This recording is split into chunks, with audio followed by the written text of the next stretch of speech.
South India shopping mall the wedding మంత్ర సరికొత్త wedding collection south India shopping mall.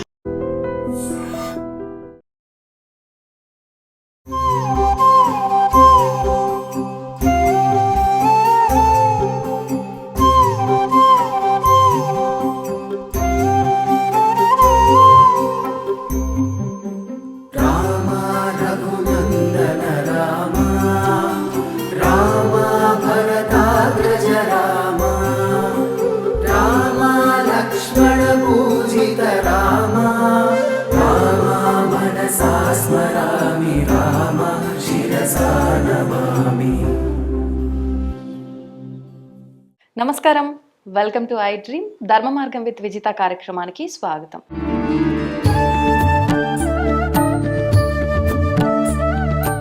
ప్రస్తుతం మనతో పాటు ఉన్నారు కామాఖ్య అమృత శోధన సంస్థ వ్యవస్థాపకురాలు శ్రీ విద్యా ఉపాసకులు వేరుశ్యామ అమ్మ మనతో పాటు ఉన్నారు. ఇప్పుడు అమ్మతో మాట్లాడి మరిన్ని విషయాలు తెలుసుకుందాం. మనకు ఎన్నెన్నో సందేహాలు ఉంటూ ఉంటాయి. ఆ సందేహాలన్నింటినీ కూడా నివృత్తి చేసుకునే ప్రయత్నం చేద్దాం. అమ్మ నమస్తే. ఈ ఆషాఢ మాసం అనేది మరికొద్ది రోజుల్లోనే రాబోతోంది. ఆషాఢ మాసం అనగానే మనకు గుర్తొచ్చేది బోనాలు, ఇంకా మనకి వారాహి అమ్మవారి నవరాత్రులు, గుప్త నవరాత్రులు అని చెప్పంటూ ఉంటారు. పాడ్యమి నుంచి మొదలవుతాయి. ఏంటమ్మా ఈ వారాహి నవరాత్రుల గురించి? అంటే గత కొన్ని సంవత్సరాల క్రిందట అసలు వారాహి అమ్మవారు ఉన్నారు అన్న విషయమే చాలా మందికి తెలియదు.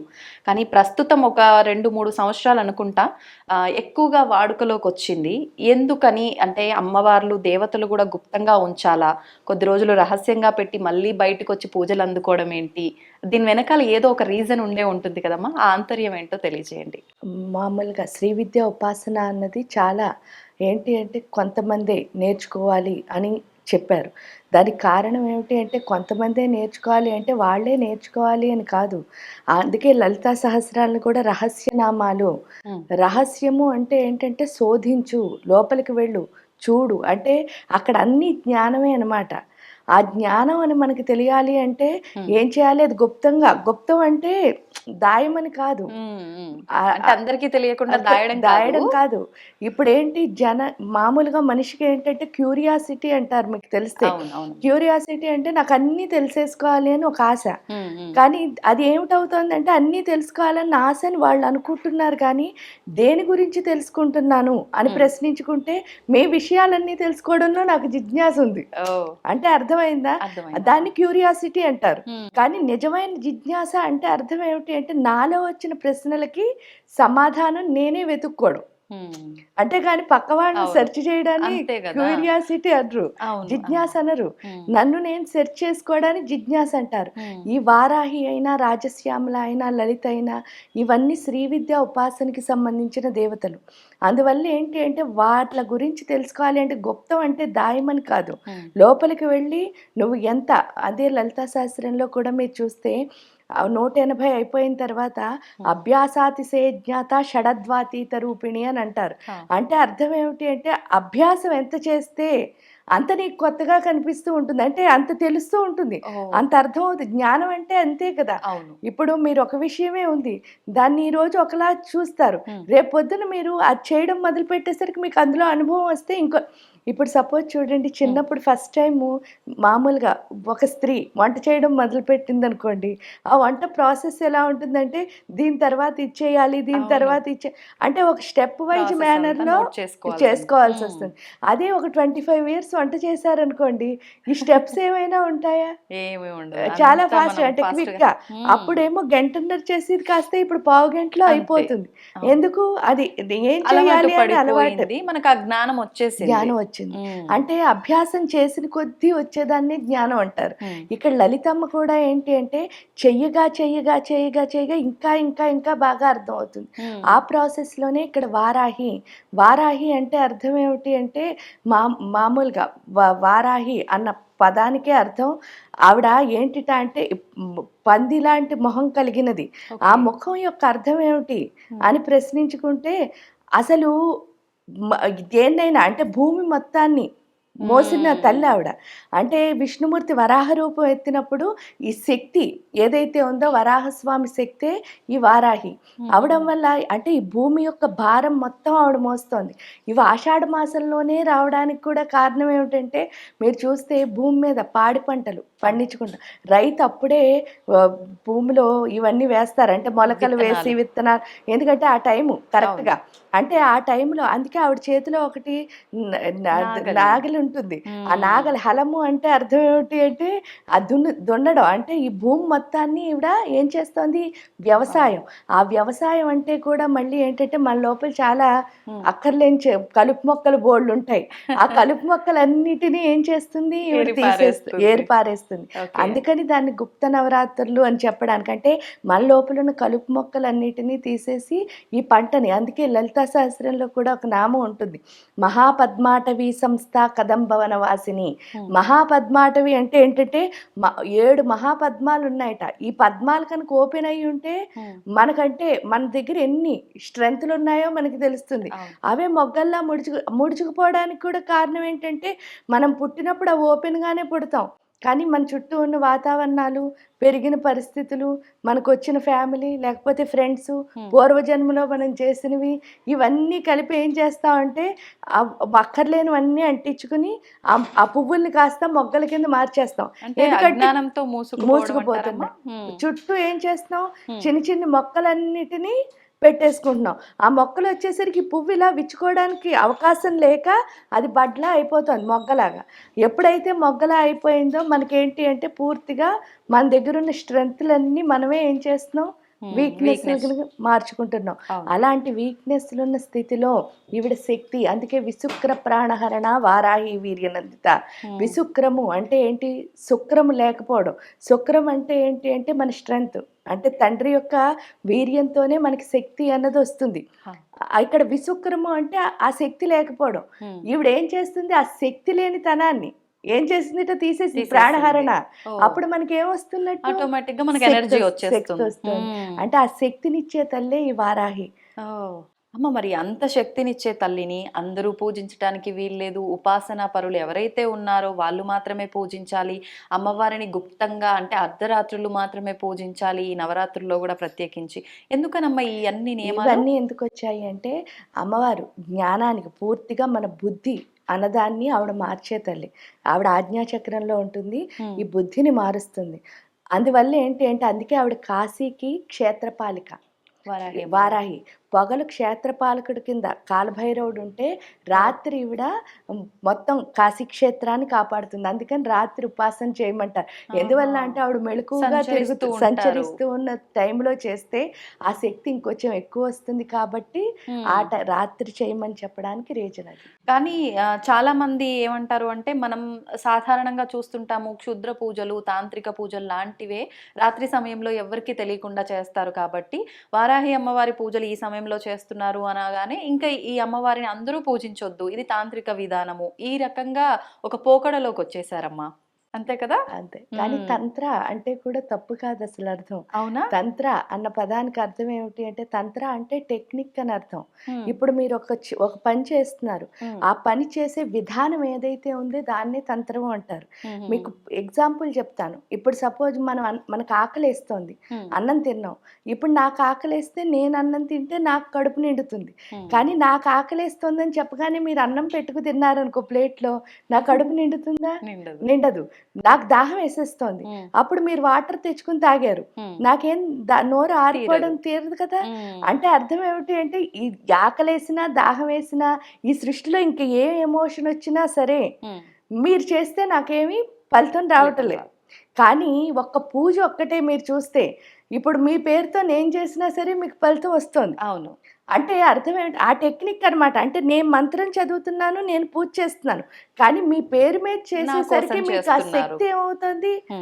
ఆ డైవర్షన్ ఏదైతే మంత్రం అలా కాకుండా నాకు నేను చేసుకున్నా సరే, ఇప్పుడు సపోజ్ నేను ఏ యంత్రానికో పూజ చేస్తున్నా, ఏ హోమమో చేస్తున్నా, కానీ అక్కడ ఏమైనా మార్పు వస్తుందా? లేదు. అంటే ఈ యంత్రంలో ఏమైనా మార్పు వస్తుంది? అవే కనిపిస్తాయి. మళ్ళీ అక్కడ హోమం చేసినప్పుడు కూడా అదే కనిపిస్తుంది. కానీ మార్పు ఎవరి లోపల వస్తుంది? ఒక ప్రశాంతత అనుకోండి, ఆత్మశక్తి పెరగడం అనుకోండి, ఇవేవైనా ఎవరిలో మార్పు వస్తుంది? ఎవరి కోసం పూజ చేస్తున్నా వాళ్ళలో. నా కోసం చేస్తే నాలో వస్తుంది, మీకోసం చేస్తే మీలో వస్తుంది. ఆ టెక్నిక్ ఏదైతే ఉందో దాన్నే తంత్రము అని పిలుస్తారు. ఓకే. అంతే తప్ప తంత్ర అంటే బ్యాడ్ వర్డ్ కాదు. అదొక పెద్ద శాస్త్రం. అంటే వేదం ఎలా ఉందో తంత్రశాస్త్రం కూడా అలాగే ఉంది. ఈ ఏంటంటే కొన్ని వేదంలో ఉన్న ఆచారాలు అవి చేయలేని వాళ్ళు ఎవరైతే ఉంటారో వాళ్ళు దీన్ని ఫాలో అవుతారు. కాకపోతే ఇవన్నీ కూడా మళ్ళీ ఎలా ఉంటాయంటే మనం పూర్వజన్మలో చేసిన సాధనలు బట్టి. రియల్‌గా చెప్పాలి అంటే శ్రీ విద్యా ఉపాసన మొత్తం తంత్రశాస్త్రమే. ఎందువల్ల మీరు యంత్రానికి పూజ చేస్తున్నారు. ఆ యంత్రానికి ఏం మార్పు రావటంలే. మార్పంతా వస్తున్నది మీ లోపలే. అంటే అర్థం ఏమిటి అంటే ఇక్కడ మంత్రం చదువుతూ అక్కడ యంత్రం మీద మీరు పువ్వులు పెడుతూ ఉంటే మార్పు ఎక్కడొస్తోంది అంటే మీ లోపల మీ సూక్ష్మదేహంలో మార్పు వస్తుంది. ఈవెన్ మంత్రం చదివినా సరే మీరు జపం చేస్తూ ఉంటున్నారు. మార్పు ఎక్కడొస్తోంది? ఆ సూక్ష్మదేహంలోనే ఆ దేవత యొక్క ఆకారం ఏర్పడుతోంది. అంటే అర్థం ఏమిటి అని అంటే దాన్ని ఆ టెక్నిక్ ఏదైతే వాళ్ళు పెట్టారో ఆ టెక్నిక్‌నే ఎందుకంటే మిగతాది ఏదైనా సరే ఇప్పుడు ఎగ్జాంపుల్సే దాహం వేస్తే నేనే తాగాలి. అవును. కానీ మీకు దాహం వేస్తే మీకు బాగోకపోతే నేను చేస్తే మీకు వర్క్ అవుతోంది కదా! అవును. అమ్మ ఇప్పుడు మీరన్నట్టుగా ఎవరికి ఆకలేస్తే వాళ్ళే భోజనం తింటే వాళ్ళ కడుపు నిండుతుంది అని చెప్పి. వాస్తవం అది. కానీ పూజ విషయానికొచ్చేసరికి నా తరఫున మీరు పూజ చేసినా, నాకు సంబంధమే లేకున్నా నేనక్కడ పార్టిసిపేట్ చేయకపోయినా, మీరు చేసే దాని వల్ల ఆ ఫలితం నాకుంటుంది. ఎంతవరకు ఉంటుందమ్మా ఆ ఫలితం? అంటే నేను స్వతహాగా చేసుకున్నంత ఫలితం మీరు నా తరఫున చేస్తే ఉంటుందా? ఎప్పుడైనా మన సొంతంగా చేసుకున్న దానికి ఎందుకు అంటే సాధన అని అందుకే అంటారు. నిజంగా మనలో మార్పు రావాలంటే మనమే చేయాలి. కానీ కామ్యార్థం చూడండి ఇప్పుడు నాకేదో బాలేదు అది చిన్న విషయం. అవును. ఎందుకంటే నేను మారడం అన్నది చాలా పెద్ద విషయం. నాకు ఈ పని అవ్వాలి చిన్నగా. అప్పుడు ఏంటి అంటే ఉపాసకులతోనో లేకపోతే ఎవరైనా మీకు తెలిసిన పురోహితులతోనో చేయించుకోవడము అన్నది మీ యొక్క అంటే నాకు ఇది అయిపోవాలి వెంటనే. దానికి తోడు మానవుడు ఈ భూమి మీద ఉన్నంత కాలం కామిగాక మోక్షగామిగాడు. ఎందుకు అంటే మోక్షం కావాలని కోరుకోవడం కూడా కోరికే. అది అర్థమైందా? అంటే నాకున్న కోరిక ఎంత? ఇప్పుడు సపోజ్ చూడండి స్వార్థంతో కొన్ని కోరికలు ఎలా ఉంటాయంటే ధర్మంగా అంటే చూడండి నా పిల్లలు బాగోవాలి, నేను బాగోవాలి, నా ఫ్యామిలీ ఇదంతా ఏంటంటే స్వార్థపూరితమే. అలా కాకుండా ప్రపంచం బాగోవాలి అనుకోవడం కోరికే అది కూడా. కానీ కొంచెం పెద్దది అందరూ బాగుంటారు కదా దానివల్ల. సో ఇక్కడ ఏంటి అంటే ఆ మార్పు వస్తుంది. భూమి మీద ఉన్నంత వరకు మాత్రం కోరిక అన్నది తప్పదు. ఎందువల్ల అంటే ఈ భూమికి ఇక్కడ కోరిక లేకపోతే మనం అసలు నుంచోలేం. అంటే ఏదో ఒకటి అంటే నాకు మోక్షం కావాలనుకోవడం లేకపోతే ఈ ప్రపంచాన్ని ఏదో ఒకటి చెయ్యాలనుకోవడం ఏదైనా కోరికే. దానికి తోడు ఇంకొకటి కూడా అంటారు ఏంటి అంటే ఒక ఉపాసకుడు అంటే అసలు భూమి మీద ఉపాసకులు ఎందుకు ఉండాలి? మన భారతదేశానికి ఉన్న గొప్పతనం ఏమిటి అంటే ఈ విద్యే. ఆ విద్యా ఉపాసన ఎందువల్ల అంటే ఆ ఉపాసన బలం వల్లే ఇప్పటికి కూడా అంటే ఈ భూమి మీద ఎంత అందంగా మనం అంటే చేయగలుగుతున్నాము. అంటే చూడండి సపోజ్ మిగతా దేశాలన్నిటికంటే ఈ దేశం గురువు ఎందుకు అంటే ఇక్కడున్న జ్ఞానమే. ఆ జ్ఞానం ఏమిటి అని అంటే మన పూర్వం ఉన్న ఋషులు మునులు మనకిచ్చిన ఈ విద్య వాళ్ళు చేసిన మంత్రబలమే ఇక్కడ మన ఇప్పటికి కూడా ఇంకా ఎలా ఉన్నామంటే నడిపిస్తోంది. మనది వేదభూమి కర్మభూమి. ఆ భూమి అవడం వల్లే ఇక్కడ మనని నడిపిస్తోంది. ఆ నడిపిస్తున్న మంత్రాన్ని ఇప్పుడు ఏంటి అంటే మీ నాన్నగారు మీకు ఒక ఆస్తి ఇచ్చారు. కానీ మీరు ఏమీ చేయకుండా ఆ ఆస్తిని ఎంజాయ్ చేద్దాం అనుకున్నారు సపోజ్. అది ఎన్ని రోజులు ఎంజాయ్ చేస్తారు చెప్పండి? మీ నాన్నగారు ఎంత ఇచ్చినా సరే అవును కొంతకాలం మాత్రం. ఎందుకంటే శాశ్వతం ఎందుకు కాదు అంటే అది మీరు కష్టపడలే కాబట్టి మీకు చాలా ఈజీ. అది విలువ తెలియదు. అవి ఈజీ అవడం వల్ల ఏమవుతుంది మీరు చాలా ఈజీగా ఖర్చు పెట్టేయగలుగుతారు. దానికి పెద్ద ఎగ్జాంపుల్స్ కూడా అక్కర్లేదు. చిన్నప్పుడు మనం పిక్నిక్ వెళ్ళిన దానికి నాన్న ఇచ్చిన డబ్బులతో మనం సంపాదించిన తర్వాత మనం ఏదో ఒక పని చేసిన దానికి అంటే మనం ఖర్చు పెట్టినప్పుడు ఈ రెండు ఖర్చులకి చాలా తెలుస్తుంది. ఆ తృప్తి వేరుగా ఉంటుంది. అది రావాలి అంటే మాత్రం ఖచ్చితంగా సొంత సాధన అన్నది 100% అవసరం. అందుకే సాధకులు ఎప్పుడు కూడా భూమి మీద ఉండాలి. పైగా ఈ సాధకులు ఉండడం వల్ల ఏంటి అంటే ఎప్పటి వరకు మన ఋషులు మునులు ఏదైతే భూమికి ఇచ్చారో దాన్ని అందుకే ఒక ఉపాసకుడు భూమి మీద ఉంటే వాడు ఎలాగంటే ఒక సైనికుడి కింద లెక్క అంటారు. ఎందుకు అంటే మీ సరిహద్దుల్లో ఉండి సైనికులు ఎలా కాపాడుతాడో ఉపాసకుడు ఎక్కడున్నా సరే మొత్తం అన్ని దేశాలని కాపాడుతాడు. అవును. అంటే ధర్మం కోసం వాళ్ళ పోరాటం వాళ్ళు చేస్తూ ఉంటారు. మనకు అందరినీ అంటే ఎన్నో ప్రకృతి విపత్తులు జరుగుతూ ఉంటాయి. కొన్ని సందర్భాల్లో వాటి కోసం వాళ్ళు తపన పడుతూనే ఉంటారు. ఏదో ఒకటి చేస్తూనే ఉంటారు. మనం ఇవన్నీ వింటూనే ఉంటాం కదమ్మా. అమ్మ, నాకు ఒకటి అడగాలనిపించింది. ఎట్లా ఉపాసకులు వీళ్ళ గురించి మాట్లాడుతున్నాం కాబట్టి, ప్రత్యేకించి ఎంతో మంది ఉపాసకులు ఉంటారు. కానీ శ్రీ విద్యా ఉపాసకులు అనేసరికి నేను చూసినంత వరకు వాళ్ళలో ఆ నిదానం కానియండి, ఆ మాట్లాడే ప్రతి విషయంలో కానియండి, వాళ్ళ ప్రతి కదలికలో కానియండి, ఆ నిదానము, ఆ నెమ్మది అదంతా కూడా స్పష్టంగా అర్థమైపోతుంది. అది ఆటోమేటిక్గా అలా వచ్చేస్తుందా అమ్మ? ఎందుకంటే అమ్మవారిని మరాళి మందగమన అని పిలుస్తారు. ఆ, ఆ నామం చాలా అందంగా ఉంటుంది మీరు చూస్తే. ఆ, మరాళి అంటే మందగమన అంటే ఏంటంటే చాలా నెమ్మదిగా, అంటే చాలా నెమ్మదిగా నడుస్తుంది. అంటే వయ్యారంగా. ఆహా, ఆ వయ్యారం నెమ్మది అంటే అర్థం ఏమిటి అంటే ఆవిడ స్టైల్గా నడుస్తుందని కాదు. ఉమ్, ఉమ్, లోపల ఏంటంటే బోల్డంత సంసారం ఏంటి, అవును. మనకు వచ్చే ఆలోచనలతోనే మనం చాలా దెబ్బలాడుకుంటాం. యుద్ధాలే జరిగిపోతాయి లోపల. అంటే పక్క వాళ్ళతో యుద్ధం చేయక్కర్లే, అవును. మన మనలో లోపల మనమే. జరిగే యుద్ధమే చాలా పెద్దది. వాస్తవం. ఇలాంటి యుద్ధం ఏదైతే ఉందో, మందగమన అంటే హంస అని అర్థం. ఉమ్, హంసకు ఒక లక్షణం ఉంటుందిట. ఉమ్, ఆ లక్షణం ఏమిటి అంటే సముద్రం మీద వదిలేసినా సరే, నార్మల్గా ఎవరైనా సరే, మన ఇప్పుడు సముద్రంలో స్నానం చేయడానికి వెళ్ళాం, ఆ, వెళ్తే ఆ అల రాగానే మనం ముందుకో వెనక్కో వచ్చేస్తాం. ఊగుతాం, అంటే వెళ్ళిపోవడం. కానీ ఇక్కడ హంసకి ఒక్కదానికే, అంటే జీవుల్లో హంసకు ఒక్కదానికే ఉన్న స్పెషల్ క్వాలిటీ ఏమిటి ఆ వేవ్ మీద దాన్ని పెట్టినా సరే ఉమ్. వేవ్ కదలాలి తప్ప హంస కదలదుట. ఓ, అంటే అంత బ్యాలెన్స్. దానికి అదేమైనా వరమా అమ్మ? అంటే దానిలో ఉన్న బ్యాలెన్స్ అలాంటిది. అసలు ఓకే. ఇంబ్యాలెన్స్ లేదనమాట. ఆ, ఎవరికైతే ఇంబ్యాలెన్స్ ఆఫ్ ఎమోషన్స్ ఉంటాయో వాళ్ళంతే నిశ్చలంగా ఉంటారు. అది ఉమ్, ఇస్తుంది అని అర్థం. ఎప్పుడైతే శ్రీ ఓకే, విద్యా ఉపాసకులు అంటే అర్థం ఏమిటి అంటే వాళ్ళు ఆల్రెడీ అమ్మతోనే ఉంటారు కాబట్టి, ఉమ్, ఆ అమ్మ తత్వం ఎప్పుడైతే లోపలికి వచ్చిందో ఈ మరాళిగా అంటే ఈ బిజినెస్ అంతా ఆగిపోతుంది. ఆ ఓకే. వ్యవసాయం ఏంటంటే మనతో మనమే పోట్లాడుకుని వ్యవసాయం అంతా ఆగిపోయి ఉమ్, ఇంక విశ్లేషణ అన్నది ఉండదు. ఆ, నార్మల్గా ఏంటంటే శ్రీ విద్యా ఉపాసకులకి ఫస్ట్ చెప్పే కొన్ని రూల్స్‌లో ఫస్ట్‌లో చెప్పే రూల్స్‌లో ఒకటి ఉంటుంది. ఏంటంటే విశ్లేషణారహిత జీవితం ఇది శ్రీ విద్యా సాధనం అని. ఉమ్, విశ్లేషణారహిత జీవితం అంటే అర్థం ఏమిటి అంటే దేన్ని విశ్లేషించకూడదు. ఆ, నీకెలా వచ్చిందో అలా యాక్సెప్ట్ చేయాలి. ఉమ్, ఉమ్, అది నచ్చొచ్చు, నచ్చకపోవచ్చు. అంటే ఇది ఇలా ఎందుకుంది, ఆ! ఇది నాకొద్దు, ఆ టైప్ లో ఆ టైప్‌లో ఉండకూడదు. ఉండకూడదు. అంటే ఇప్పుడు ఇవన్నీ టీచర్సే. ఉమ్, నా దగ్గరికి ఎవరొచ్చినా నా టీచరే, నా గురువే. నా గురువు అయినప్పుడు ఆ గురువు ఎలా వచ్చినా నేను యాక్సెప్ట్ చేయాలి కదా! అవును.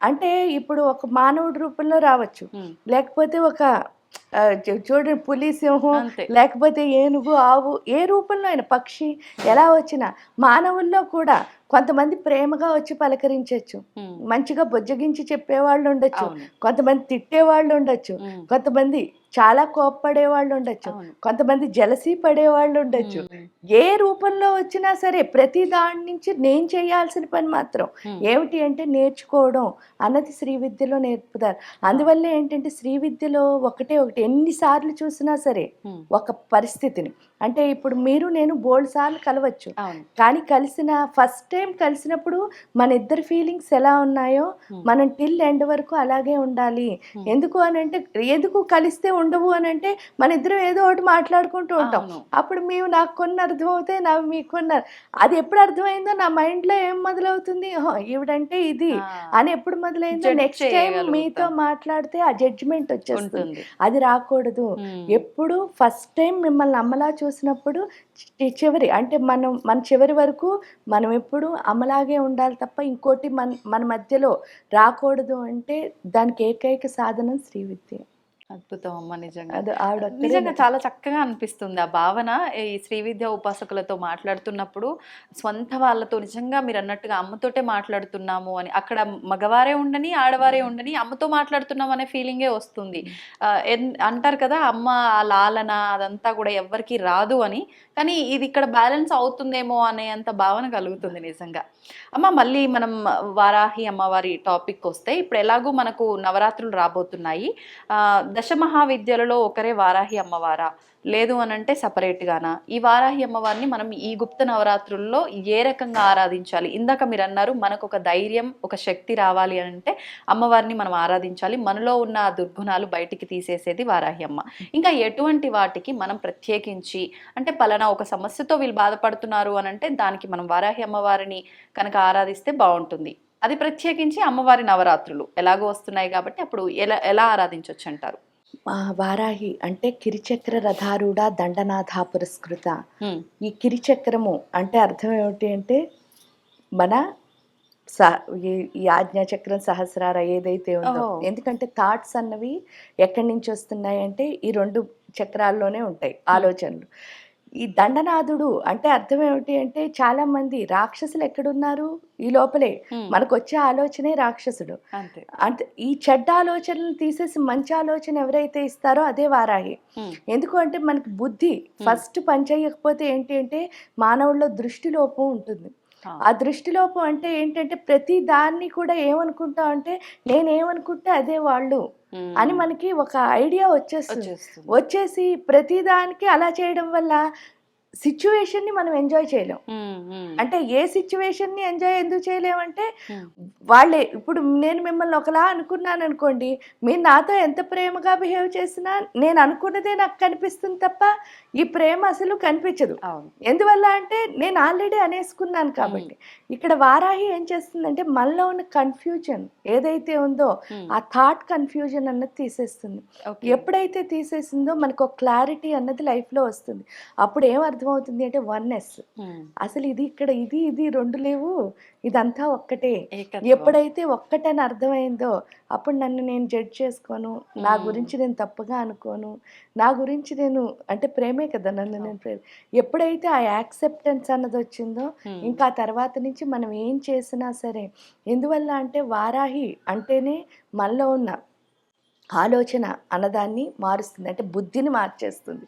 ఆ బుద్ధి ఎప్పుడైతే మారిందో మనం అనుకున్నవన్నీ చాలా గొప్పగా ఉంటాయి. ఎందువల్ల మన బుద్ధి మారితే చాలు. బిగ్ థాట్ అంటారు, అంటే థింక్ బిగ్ అంటారు చూసారా. ఆ థింక్ బిగ్ అన్నది మీకు ఎప్పుడైతే పెద్ద పెద్ద ఆలోచనలు మీ మెదడులో వచ్చాయో మీ వల్ల ప్రపంచానికి శాంతి అందుకే ఆవిడ మీరు మళ్ళీ అడిగారు దశమహావిద్యల్లో ఈవిడ ఒక్కరా అని. కానీ ఈవిడ శ్రీ విద్యా ఉపాసనలో వస్తారు.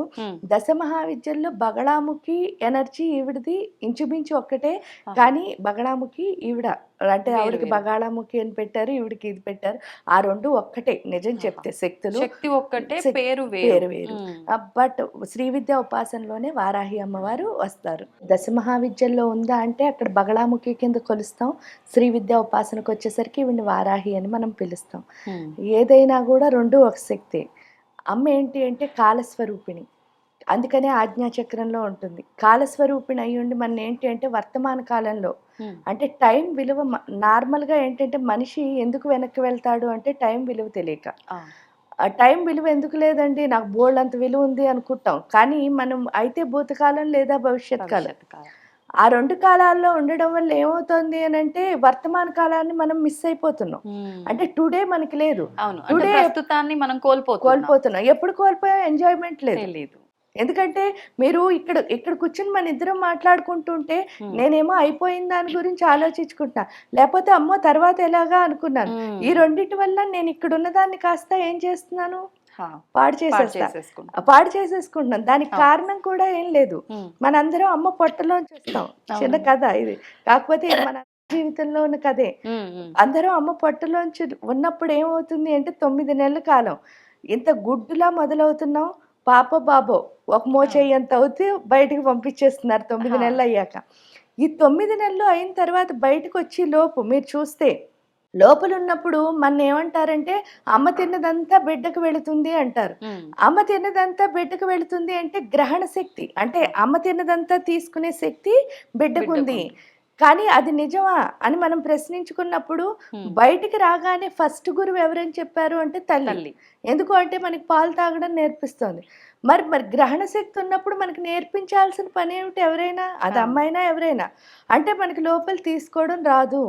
కానీ నేను ఎలా గుడ్డులా ఉన్నదాన్ని పిల్లలా అయ్యాను అని ప్రశ్నించుకుంటే ఇక్కడ ఏమవుతుంది అంటే అమ్మకి బిడ్డకి ఒక మధ్యలో ఒక కనెక్షన్ ఉంది. ఆ కనెక్షన్ ఏదైతే ఉందో దాన్ని మాయ అని పిలుస్తారు. మాయ అంటే ఏంటి అంటే శివాశక్తి కలిసున్న స్వరూపం. అంటే అర్ధనారీశ్వర తత్వమే మాయ అంటే. ఎప్పుడైతే ఈ తల్లి తినదంతా ఈ అర్ధనారీశ్వర తత్వమే ఈ పిల్లకి పంపిస్తోంది. ఈ పంపించినప్పుడు బయటకు వచ్చాం, అదే ఫస్ట్ కట్ చేస్తారు. కట్ చేసేగానే మనం శివాశక్తుల్ని వదిలేసాం. ఎందుకంటే ఇక్కడ మనకి కొత్తగా ఫస్ట్ అమ్మ వచ్చింది, తర్వాత నాన్నగారు వచ్చారు, ఆ తర్వాత మనకంటే ముందు పుడితే అక్కలు చెల్లెళ్ళు అందరూ వచ్చారు. ఇంకా కాకుండా భూమి మీద అత్తలు మావయ్యలు బోల్డ్ మంది ఎన్ని బంధాలు చుట్టాలు వచ్చేసారు, ఫ్రెండ్స్ అన్నారు, అందరూ వచ్చేసారు. ఈ అందరినీ చూడడంలో మనం మర్చిపోయింది ఎవరిని అని ఒక్కసారి ఆలోచించుకుంటే మనకి ఎవరు హెల్ప్ చేశారో శివాశక్తులు, భగవంతుడిని. కానీ ఎంత బతుకుతాం ఫైనల్గా, ఎంతో బతికిన తర్వాత లాస్ట్కి ఎవరైనా పుట్టిన ప్రాణి గిట్టక తప్పదు. దాన్ని మనం యాక్సెప్ట్ చేయాల్సిన నిజం ఏంటి అంటే మరణమే. ఆ నిజంలో లాస్ట్లో చనిపోయిన తర్వాత కూడా మనం శ్మశానానికి వెళ్తే పోనీ పిల్లల్ని బాగా పెంచుకుంటాం, వీళ్ళు ఎవరైనా మనతో అక్కడ ఉంటారా? మనతున్న చుట్టాలని మనం తెచ్చుకున్నాం, వాళ్ళు ఎవరైనా మనతో ఉన్నారా? మన కజిన్స్ అన్నాం, ఫ్రెండ్స్ అన్నాం, ఎవరైనా ఉన్నారా? లేరు. అక్కడ కూడా మళ్ళీ ఒంటరి యానమే. ఆ ఒంటరి యానంలో మన కోసం మళ్ళీ అక్కడ వెయిట్ చేస్తూ ఇద్దరు ఉంటారు. వాళ్ళు ఎవరు అంటే కాళ్ళ రూపంలో ఈ శివాశక్తులే. అవునా?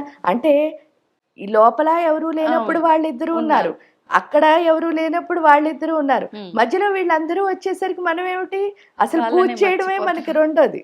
అంటే ఫస్ట్ ఎప్పుడు మనకు బోల్డని పనులు ఉంటాయి, లేకపోతే అకేషనల్ గా పూజలు ఉంటాయి. అంటే మనకి ఫస్ట్ ప్రిఫరెన్స్ ఏది ఉండాలి నిజం చెప్తే? భగవంతుడే. ఎందుకంటే నాకెవరూ లేనప్పుడు వాళ్ళే ఉన్నారు, అందరూ ఉన్నప్పుడే నేను ఇలా చేస్తున్నాను. ఇక్కడికి వెళ్ళిన తర్వాత అది ఎప్పుడు అది అర్థం అవ్వాలి. కాబట్టి ఎవరైతే భూతకాలంలోకి వెళ్తారో అయిపోయిందని తలుచుకుంటారు. ఆ భూతనాథుడు రుద్రుడు. ఆ రుద్రుడు పని ఏంటి అంటే ఎప్పుడు ఆ తండ్రికి ఇంట్లో చూడండి చాలా చిన్న డిఫరెన్స్ ఉంటుంది. తండ్రి ఎప్పుడు ఏంటంటే పిల్లలు క్రమశిక్షణగా ఉండాలి, సిస్టమేటిక్గా లైఫ్ లీడ్ చేయాలి, వాళ్ళు ఉన్నతంగా ఎదగాలి, అది తండ్రి పోర్షన్. తల్లి ఎప్పుడు ఏం చెప్తూ ఉంటుందంటే వాళ్ళు నవ్వుతూ ఉంటే చాలు, శుభ్రంగా తిని టైంకి పడుకుని ఆరోగ్యంగా ఉంటే చాలు, ఎప్పుడు అమ్మ అమ్మ అంటూ ఉంటే చాలు అమ్మకి. అంతే కదా ఈ రెండు. కానీ ఎప్పుడు ప్రేమిస్తూనే ఉన్నాం అనుకో లైఫ్లో ఎదుగుతామా చెప్పండి? కానీ తండ్రి డిసిప్లిన్ లేకపోతే మనం ఎదగం. అంటే రెండు కావాలి లైఫ్కి, బ్యాలెన్సింగ్ ఉండాలి. ఆ బ్యాలెన్సింగ్ ఉండకే ఏం చేస్తున్నాం, భూతకాలంలోకి వెళ్ళగానే తండ్రి ఏం చేస్తాడట, ఒక్క దెబ్బ వేస్తాడట. దెబ్బ వేసి ఏం చెప్తాడు, నువ్వు నా పిల్లనని మర్చిపోవడం వల్లే నీకు ఈ కష్టాలన్నీనే, అసలు నా పిల్లనని తెలుసుకుంటే నువ్వు ఎలా ఉందువు అంటే, ఎందుకంటే అఖిలాండ కోటి బ్రహ్మాండ నాయకుడు పిల్లలు ఎలా ఉంటారు చెప్పండి, చక్కగా క్వీన్స్ ఇట్లా క్వీన్లా ఉండాలి కదా, అలా ఉండదు అని చెప్తాడు. అందుకని చెప్పి భూతకాలంలోకి వెళ్ళాము అంటే ఏడుపే వస్తుంది. అంటే ఏదైనా తలుచుకోండి అయిపోయింది, మనకు బాధ కలుగుతుంది, దుఃఖమే. ఎందువల్ల అంటే అది మంచి తలుచుకున్నా అప్పుడు బాగున్నాను ఇప్పుడు బాగాలేదని బాధపడుతున్నాం, చెడు తలుచుకున్నా అప్పుడు బాగోలేదు కాబట్టి ఎలాగో అది తలుచుకుని ఏడుస్తాం. అంటే అయిపోయింది ఎప్పుడు మీకు మిగిల్చేది ఏంటి అంటే బాధే. ఇంకా అవ్వాల్సింది అమ్మ కదా, ఇక్కడ మహామాయా స్వరూపిణి అమ్మ. ఈవిడ ఏం చేస్తుంది అంటే అమ్మకి ఎప్పుడు బిడ్డలు ఏం చేయాలి, అటెన్షన్, అమ్మ అమ్మ అమ్మ అమ్మ అని తిరగాలి. ఈ అమ్మ అమ్మ అని తిరగాలన్న అటెన్షన్ కోసం ఆవిడ ఏం చేస్తుందిట, మనకు టెన్షన్ ఇస్తుంది. ఎప్పుడైతే టెన్షన్ వచ్చిందో వెంటనే ఏం చేస్తున్నావు, ఏదో ఒకటి చేసి సాల్వ్ చేయమని మళ్ళీ ఆవిడకే దండం పెడుతూ గుర్తొస్తారు. సో అంటే ఏంటి అంటే వాళ్ళిద్దరు చూడండి, అంటే అలా అయినా మనకి గుర్తు చేయాలని. ఇక్కడ టెన్షన్ ఇవ్వడం ఒకటి, ఆ అటెన్షన్ ఎప్పుడు పూజ చేసి నాకు ఇది కావాలి అది కావాలి అని కోరికలు కోరుకోవడం ఒకటి అయితే, దానివల్ల మనకి ఏమవుతుంది అని ఒక్కసారి ఆలోచించుకుంటే రేపు గురించి మనం ఆలోచిస్తూ ఈ రోజును మనం ఏం చేస్తున్నాం, వదిలేస్తున్నాం. పోనీ రేపు వెళ్ళి రేపైనా ఈ రోజు ప్లాన్ చేసాం కదా, అదంతా ఇంప్లిమెంట్ చేస్తావా? చెయ్యం. ఎందుకంటే అలవాటు అయిపోయింది కదా, ఎల్లుండి కోసం ఆలోచిస్తాం. ఇంకా అలా ఒకరు అంటే రేపు రేపు రేపు రేపు అని ఆలోచించడంలో ఈ రోజులన్నీ మనం మిస్ చేసుకుంటున్నాము. అంటే అర్థం ఏమిటి అంటే, ఒకటి లైఫ్లో ఎదగట్లేదు అన్నది పక్కన పెట్టేయండి, దానికంటే ఇంపార్టెంట్ ఏంటంటే మన యొక్క జీవితం అంటే ఆయుష్ని మనమే తగ్గించేసుకుంటున్నాం. అందుకని 100 ఏళ్ళు బతికే వాళ్ళు కాస్త 60 ఏళ్ళకి 60. ఎందుకల్లా ఎక్కువ ఎంత రేపని టెన్షన్ పడతాం అంటే భవిష్యత్తు గురించి ఎంత ఆలోచిస్తామో అంత ఆయుష్ అన్నది తగ్గిపోతుంది. అంటే ఇక్కడేమో ఏడుపు వస్తుంది, ఇక్కడ ప్రాణమే పోతోంది. అవును. ఆ రెండు కనుక మనకు అర్థమైతే బుద్ధిగా ఉండాల్సిన కాలం ఏమిటి అంటే వర్తమాన కాలం. ఎప్పుడైతే వర్తమాన కాలంలో ఉన్నామో ఆ శివ శక్తులు ఇద్దరు అర్ధనారీశ్వర తత్వంతో మనతో కలిసి ఉంటారు. అదే యాదేవి సర్వభూతేషు వృత్తి రూపేణ సంస్థ. అంటే అర్థం ఏమిటి అంటే ప్రతి క్షణం మనం చేస్తున్న పనే మనకి దైవం. ఇక్కడ వారాహి అమ్మవారు ఏం నేర్పిస్తుంది అంటే మీరు ఏ పని చేస్తున్నారో ఆ పని దైవంలా భావించడం. మీరు ఎప్పుడైతే దైవంలా భావించి ప్రతి క్షణం ఆ పని చేయడం మొదలుపెట్టారో, అది ఏ పనైనా అవనివ్వండి, పూజ అవ్వక్కర్లే, ఏదైనా దేవుళ్ళలా భావించి చేయాలి. మీరు చేస్తున్న వృత్తే మీ దేవుడు, ఎందుకంటే మీకు అన్నీ ఇస్తోంది కదా. అది కనుక మనకు అర్థమయ్యి ఈ క్షణం నుంచి ప్రతి క్షణాన్ని వాడుకుంటూ ఎవరైతే వెళ్తారో వాళ్ళు లైఫ్లో టైర్డ్ అవరు. అంటే అంత ఉత్సాహం వస్తుంది. అంటే మీరు పని చేసిన కొద్దీ చెయ్యాలని ఉత్సాహం రావడమే జ్ఞానంలో ఉంది. అప్పుడు ఆ ఉత్సాహం ఎప్పుడైతే వచ్చిందో అదే పార్వతీదేవి యొక్క తత్వం. అప్పుడు ఆటోమేటిక్గా లక్ష్మీదేవి కూడా వస్తుంది. అంటే సరస్వతి, పార్వతి, లక్ష్మి ఈ ముగ్గురు వస్తారు వారాహి ఉపాసనలో. ఎప్పుడైతే వచ్చారో చక్కగా వర్తమాన కాలంలో ఉంటూ ప్రతి క్షణం హార్డ్ వర్క్ చేయాలి అని, అయ్యో 24 hours అయినా మనకి ఇచ్చారు, ఇంకో అవర్ ఉంటే బాగుండు అనిపించి అంతా ఎనర్జెటిక్గా తయారవుతాం వర్తమాన కాలంలో ఉంటే. అది వారాహి అమ్మవారు మనకి నేర్పిస్తారు. మనం వారాహి అమ్మవారిని ఆరాధించడం వల్ల సాక్షాత్తు ముగ్గురు అమ్మవార్లని ఆరాధించిన ఫలితం మనకు ఉంటుంది అని అర్థమవుతుంది. ఎలా ఆరాధించాలి? ఇక్కడ ఎలా ఆరాధించాలి అంటే ఉపాసన పరంగా వారాహి ఉపాసన చేయాలి అనుకుంటే చక్కగా గురువులు ఉంటారు, వాళ్ళ దగ్గరికి వెళ్ళి ఆ ఉపాసన తీసుకుని ఆ మంత్రోపదేశం, ఇంకా వాళ్ళ అంటే మీరు ఇందులో మళ్ళీ 4 ఆచారాలు ఉంటాయి. ఈ ఆచారాల్లో ఏ ఆచారం గురువు మీకు దొరికితే ఆ ప్రకారం మీరు వాళ్ళు ఇచ్చిన మంత్ర సాధన ద్వారా వాళ్ళు ఇంకే సాధన చెప్తే ఆ ప్రకారం ఆ గురు పరంపరలో మీరు వెళ్ళొచ్చు. అలా కాదండి నేను చేయలేను అని అనుకున్నప్పుడు కవచం, సహస్రనామాలు, ఇలా అష్టోత్తరాలు అవి కూడా ఉంటాయి వారాహి అమ్మవారికి. అవి రోజు చేసుకోవచ్చు. అంటే వారాహి నవరాత్రుల్లోనే చేయాలి అని కాదు, నవరాత్రి ఆ టైం ఏంటి అంటే స్పెసిఫిక్గా వారాహి అమ్మవారి శక్తి అన్నది ఉంటుంది. ఎందుకు అంటే అది భూమి పంటలు పండే కాలం, అందులో ఒక ఋతువు నుంచి ఇంకో ఋతువుకు మారుతూ ఉంటాం.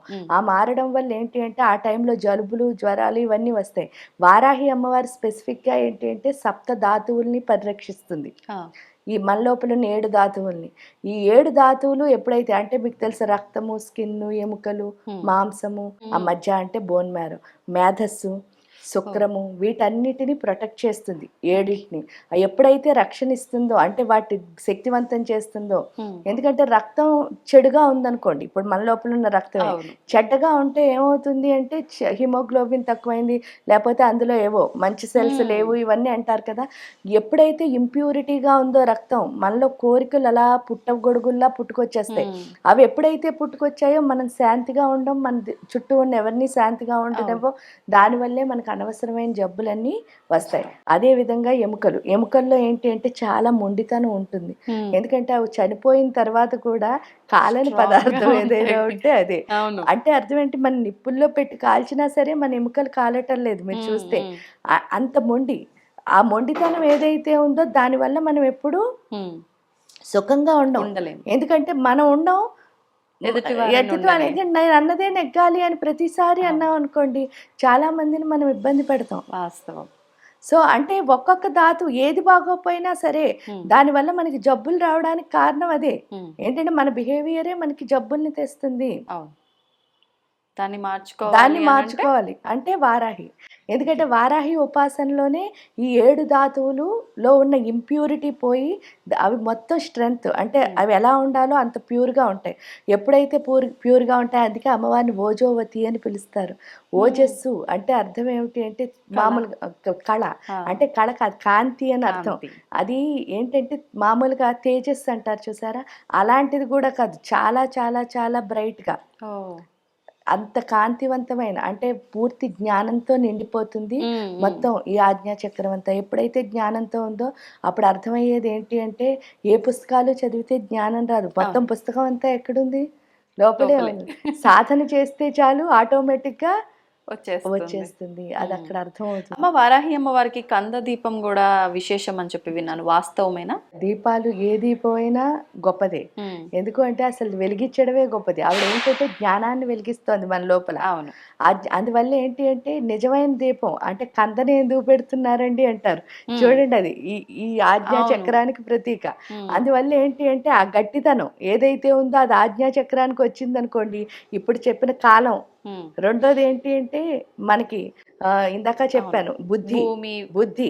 ఈ భూమితో ఉన్న అంటే భూమి మీద ఉన్నంత వరకు చాలా మంది ఏంటి అంటే భూమితో సంబంధం అంటే వీళ్ళందరితో రిలేషన్లు పెట్టుకోవడం లేకపోతే కోరికలు పుట్టడం, ఇది కాదు. భూమితో సంబంధం అంటే నేర్చుకో, ఓర్పుగా ఉండు. ఈ ఓర్పు నేర్చుకునే శక్తి అది రావాలి మన దగ్గర. అది వస్తే చాలు అన్నిటినీ మనం దాటేయగలం. ఆ యాక్సెప్టెన్స్ అన్నది అది వారాహి ఇస్తుంది. ఇదంతా అయిన తర్వాత మనకి తిథినిచ్చలు అంటారు, అంటే తిథులు ఉంటాయి. అంటే పాడ్యమి, విద్య, తదియ, చవితి, పంచమి అని చెప్పేసి ఈ తిథుల్లో ఇవి మంచి తిథులు, ఇవి చెడ్డ తిథులు అని మనం డిసైడ్ అయిపోతాం. అసలు మంచి చెడు అని ఉంటుందా? మంచి పక్కనే చెడు, కష్టం పక్కనే సుఖం. అంటే మంచి చెడు అన్నది దేంట్లో కనిపిస్తోంది మీరు చూసింది భావన. ఇప్పుడు ఫస్ట్ ఆఫ్ ఆల్ ఒకటి ఈ దీపాన్ని నేను ముట్టుకోవాలనుకున్నాను, మీకు అది ఎలా అనిపిస్తుంది? చెడ్డగా అనిపిస్తుంది. కాలుతుంది ఏంటి, బుద్ధి లేదా, పట్టుకుంటోంది అని అనిపిస్తుంది. అప్పుడు మీరు వెంటనే ఏం చెప్తారు? అయ్యయ్యో ముట్టుకోకంటారు. ఇప్పుడు సపోజ్ చూడకుండా పోనీ అది వెళ్ళి దానిపైన పడుతోంది, అప్పుడు మీరు వెంటనే పరిగెట్టుకొచ్చారు. ఎందుకు ఆపుతున్నా? అది చూడడానికి చెడులా అనిపిస్తోంది, కానీ మంచా చెడా అని అన్నప్పుడు దీపం వెలిగించడం మంచిదే కదా. అంటే మంచి చెడు అనేది ఉండదు అక్కడ, పరిస్థితిని బట్టి మన ఆలోచన బట్టి అంతే. కాబట్టి ఫస్ట్ టైం వచ్చినప్పుడు అది చెడ్డగా అనిపించచ్చు, కానీ అది పూర్తి అయ్యేసరికి అది మంచి అవ్వచ్చు. తవ్వుతూనే శివలింగం సరే దాన్ని అట్లా కప్పేసేయండి, చూపించదండి. మూర్తి పూజ కాదు, సాక్షాత్ బ్రజేంద్ర నందన భగవాన్ ఉన్నారు మూర్తిలో. ఏమీ ఆశించకుండా ఆరాధించే వాళ్ళు కూడా ఉన్నారా ప్రభుజీ? నిజమైన భక్తి అంటే మనకు తెలియదు కాబట్టి